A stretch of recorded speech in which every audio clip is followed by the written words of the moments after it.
From the hallowed halls of Independence Hall to the blood-soaked battlefields of Saratoga, the American War of Independence stands as a testament to the indomitable spirit of liberty. In the annals of history, few conflicts have captured the imagination quite like the American War of Independence. It was a war of ideals, a struggle between a burgeoning nation yearning for self-governance and a mighty empire determined to maintain its dominion. The American War of Independence, also known as the Revolutionary War, was a pivotal conflict that resulted in the birth of the United States of America.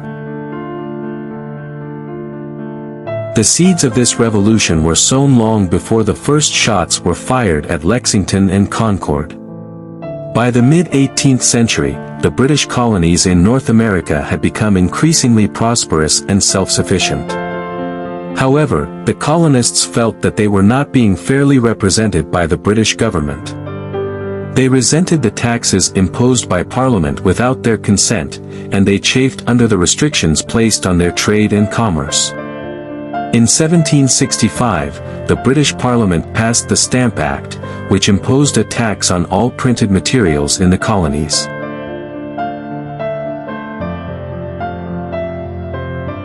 The colonists responded with widespread protests, and the Stamp Act was repealed the following year. However, the British government remained determined to assert its authority over the colonies. The British government responded to the Boston Tea Party with a series of punitive measures known as the Intolerable Acts. These acts closed Boston Harbor, imposed a military government on Massachusetts, and required colonists to quarter British soldiers in their homes. In response to the Intolerable Acts, the colonists called for a meeting of representatives from each colony. The First Continental Congress met in Philadelphia in 1774. The delegates to the Congress agreed to boycott British goods and to establish a militia to defend themselves against the British Army. The British Parliament enacted a series of punitive measures, known as the Intolerable Acts. These acts galvanized the colonists, who formed the Continental Congress to coordinate their resistance. By the mid-18th century, the British colonies in North America had become increasingly prosperous and self-sufficient. However, the colonists felt that they were not being fairly represented by the British government. They resented the taxes imposed by Parliament without their consent, and they chafed under the restrictions placed on their trade and commerce. In 1765, the British Parliament passed the Stamp Act, which imposed a tax on all printed materials in the colonies. The colonists responded with widespread protests, arguing that they were not being taxed by a government in which they had no representation. The Stamp Act was repealed the following year, but the sentiment of taxation without representation remained a rallying cry for the colonists. The Townshend Acts and the Boston Massacre. In 1767, the British Parliament passed the Townshend Acts, which imposed a series of taxes on imported goods. The colonists again protested, and these protests culminated in the Boston Massacre of 1770. British soldiers fired into a crowd of colonists, killing 5 people.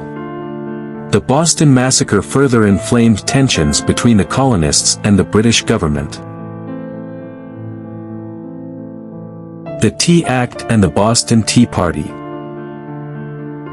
In 1773, the British Parliament passed the Tea Act, which gave the British East India Company a monopoly on the sale of tea in the colonies. The colonists saw this as an attempt by the British government to further tighten its control over their lives.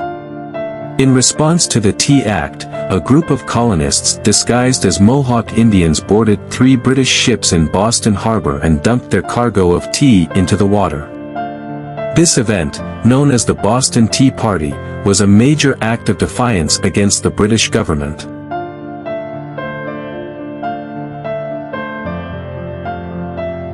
The Intolerable Acts and the First Continental Congress. The British government responded to the Boston Tea Party with a series of punitive measures known as the Intolerable Acts. These acts closed Boston Harbor, imposed a military government on Massachusetts, and required colonists to quarter British soldiers in their homes.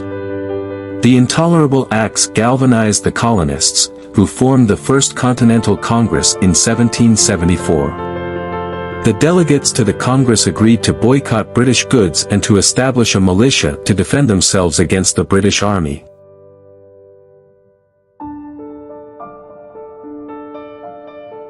They made it clear that the British government was not going to listen to the colonists' grievances. It was at this point that the idea of independence began to take hold. The road to war was not a smooth one. It was marked by growing tensions, protests, and acts of defiance. However, it was also a time of unity and determination among the colonists. They were prepared to fight for their freedom, and the war that followed would change the course of history. In April 1775, British troops marched on Lexington and Concord, Massachusetts, in an attempt to seize weapons and supplies from the colonists. The colonists fought back, and the Battle of Lexington and Concord marked the beginning of the American Revolutionary War. The war was fought on many fronts, from the frozen fields of New England to the scorching sands of the South. The colonists, despite being outnumbered and outgunned, proved to be formidable foes. The shot heard round the world, the Battle of Lexington and Concord. On the morning of April 19, 1775, a pivotal event in American history unfolded in the small towns of Lexington and Concord, Massachusetts. These two battles marked the beginning of the American Revolutionary War, a conflict that would forever reshape the course of the nation. The seeds of the revolution were sown long before the first shots were fired. Tensions had been brewing between the British colonies and the British government for years, stemming from issues of taxation, representation, and self-governance. In 1773, the Boston Tea Party, a symbolic act of defiance against British rule, further inflamed the situation. In response to the growing unrest, the British government decided to seize weapons and ammunition from the colonists. On April 18, 1775, British General Thomas Gage ordered approximately 700 soldiers to march from Boston to Concord, where they were to destroy a cache of colonial military supplies. At dawn on April 19, the British reached the outskirts of Lexington. There, they encountered a small group of 77 militiamen gathered on the town green. The British commander, Major John Pitcairn, ordered the militiamen to disperse. When they refused, a shot was fired, and the Battle of Lexington began. The militiamen, though outnumbered and outgunned, managed to inflict a number of casualties on the British before retreating. The British pursued them as they marched on to Concord, where they clashed with additional militiamen at the Old North Bridge. The British succeeded in destroying the colonial supplies at Concord, but the battles of Lexington and Concord had ignited a revolution. The colonists, inspired by their initial success, rallied to the cause, and the war that followed would determine the fate of the 13 American colonies. The battles of Lexington and Concord are often referred to as the shot heard round the world because they signaled the beginning of a global struggle for liberty and self-governance. The battles also demonstrated the colonists' determination and willingness to fight for their independence. The Battle of Bunker Hill, a symbol of defiance. The Battle of Bunker Hill, fought on June 17, 1775, during the early stages of the American Revolutionary War, stands as a pivotal moment in the conflict. Though the British ultimately claimed victory, the battle demonstrated the colonists' determination and fighting prowess, solidifying their resolve to seek independence from British rule. In the wake of the battles of Lexington and Concord in April 1775, the British Army, under the command of General Sir William Howe, remained entrenched in Boston, surrounded by a growing force of colonial militia. Recognizing the strategic importance of Bunker Hill and Breed's Hill, which overlooked Boston and the Charles River, the colonists planned to fortify these positions and challenge the British presence. On the night of June 16, 1775, under the cover of darkness, a force of approximately 2,400 colonial troops, led by Colonel William Prescott, marched to Breed's Hill, just north of Bunker Hill. By dawn, they had constructed a redoubt, or defensive earthwork, on the hill.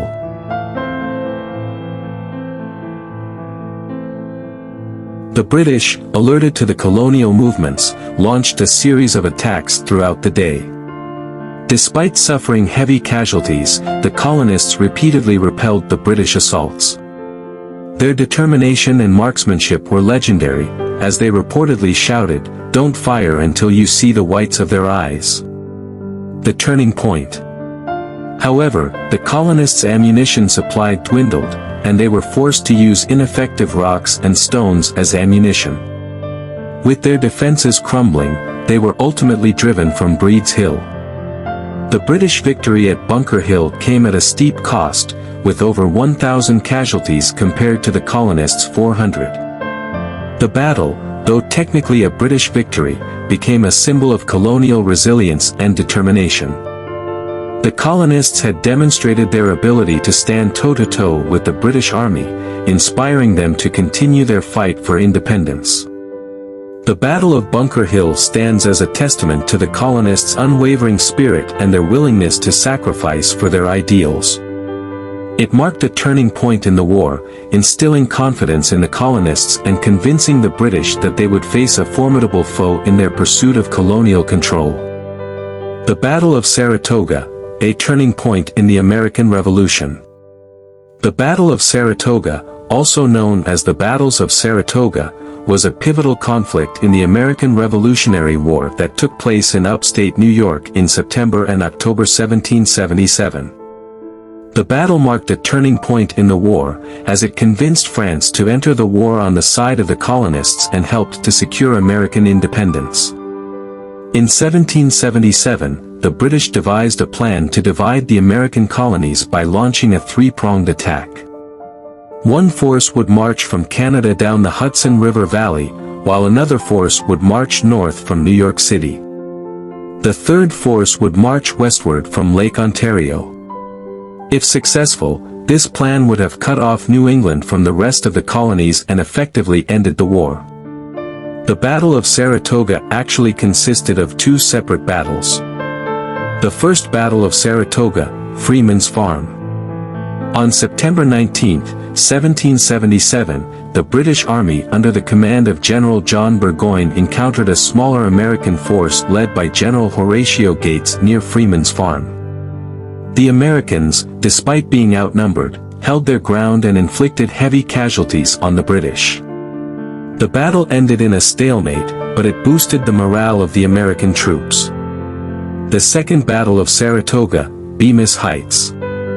On October 7, 1777, Burgoyne, desperate to break through the American lines, launched a full-scale attack on the American position at Bemis Heights. The Americans, reinforced by additional troops, repulsed the British attack and counterattacked, driving the British back towards their camp.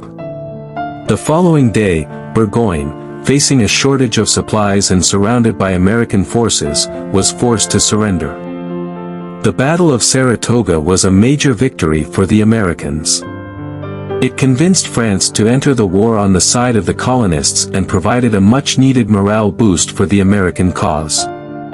The battle also demonstrated the effectiveness of the American militia and the leadership of General Horatio Gates.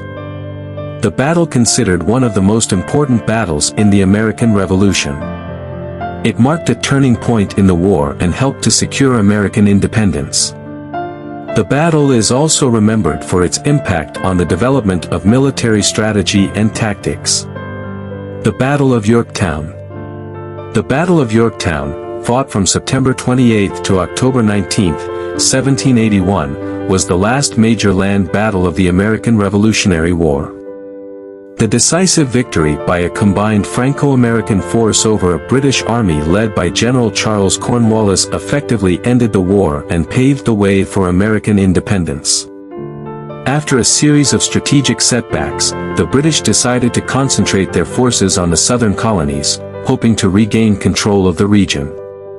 In 1781, they established their headquarters at Yorktown, Virginia, a strategically located port city. The French, who had been providing financial and military assistance to the American colonists, saw the opportunity to turn the tide of the war. They assembled a large army in Europe and sent it across the Atlantic to join forces with the Americans. General George Washington, the commander-in-chief of the Continental Army, and General Rochambeau, the commander of the French forces, devised a plan to trap the British army at Yorktown. They would blockade the city by sea and land, preventing any escape or reinforcements. In early September 1781, the Allied forces began their siege of Yorktown. The French Navy blockaded the Chesapeake Bay, preventing British ships from reaching the city. Meanwhile, American and French troops dug siege trenches around Yorktown, gradually tightening their grip on the British position. On October 19, 1781, the British realized that they were trapped and surrounded. General Cornwallis, recognizing the futility of further resistance, surrendered his army of 7,000 men to the Allied forces. With the help of their French allies, the colonists eventually wore down the British, culminating in the British surrender at Yorktown in 1781. The surrender at Yorktown marked a turning point in the American Revolutionary War. It dealt a severe blow to British morale and convinced the British government that the war was no longer winnable.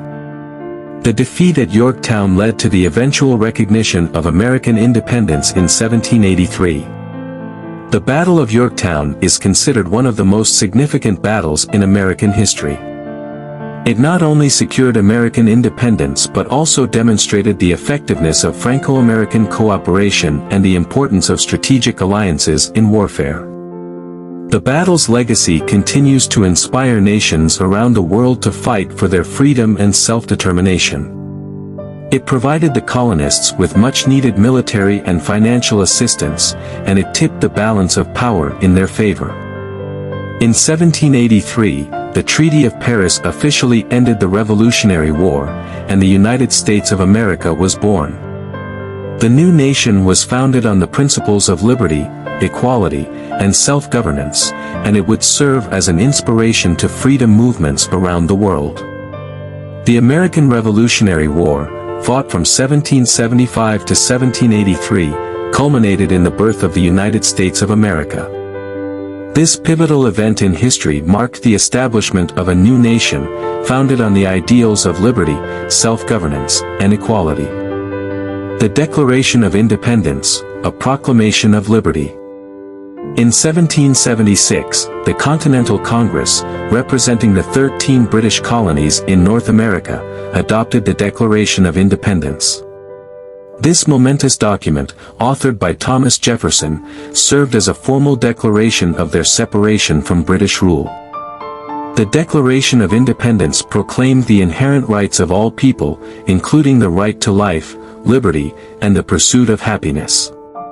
It asserted that governments derive their just powers from the consent of the governed, challenging the notion of divine right of kings.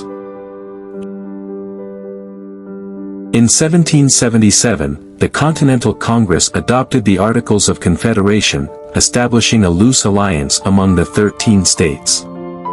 The Articles of Confederation granted significant autonomy to the states, while establishing a weak central government with limited powers. The Articles of Confederation proved to be inadequate for the needs of a newly formed nation. The states retained control over taxation and trade, leading to economic disputes and hindering the development of a national economy. The Constitutional Convention, a quest for a stronger union. In 1787, delegates from 12 states, Rhode Island initially declined, gathered in Philadelphia to address the weaknesses of the Articles of Confederation.